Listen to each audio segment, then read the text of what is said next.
This is part 3C of binding your own fanfic. In part 1 and 2, we sew the text block and prep the spine. In the last two videos, I showed you how to make these books. They're bound with book cloth and have a heat transfer vinyl design. Today, we're going to be doing this. You do not need a cricut or anything fancy, just a printout and some fabric. And this is probably one of the most accessible ways to bind a book.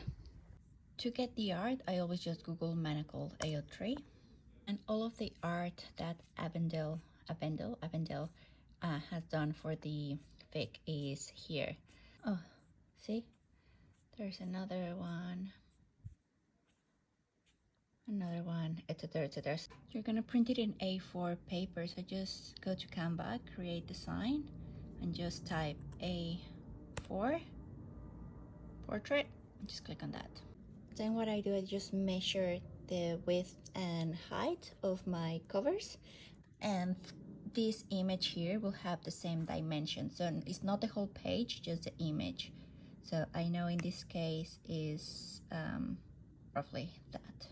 I then added just some background color just because, and this color will be this one just here. And this is the front cover. I want everything to be the same gray, and I'm not a graphic designer, so this is what I do with my poor skills. So I just click with that document, and I just have like the drop thing, so I use the same color, and that's it. Then I just download it and get it printed. The printer I have at home is not a very good one, so I went to Officeworks and chose this paper, and this only cost me $150, and this is how they turned out. It is quite a thick paper, so I crease it where I'm going to be making the folds, just to make it easier for me later when I grab it. And then I just glue it to my cover. And when you grab it, always top and bottom first and the sides later. That front cover is not totally centered, we don't talk about it. For the spine, I have this outer fabric, which I painted because I didn't like the original color. Curve the spine and glue it to the fabric. And with the help of a bottle, I just made sure that everything was really nice and glued correctly. It didn't want to stick on the inside, so I just used a hot glue gun. Cut some excess fabric so that it's not as bulky. And then I added glue to the fabric, leaving a 1 centimeter hinge. You probably don't need that much, just 7 millimeter would be enough.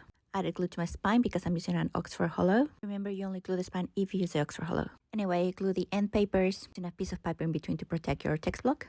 And close it. This is coming together finally. Before you press, always put a plastic layer to avoid any moisture going through your text block. Once you close it, do not open it, just press it, leave it alone, leave it overnight is the best thing you can do.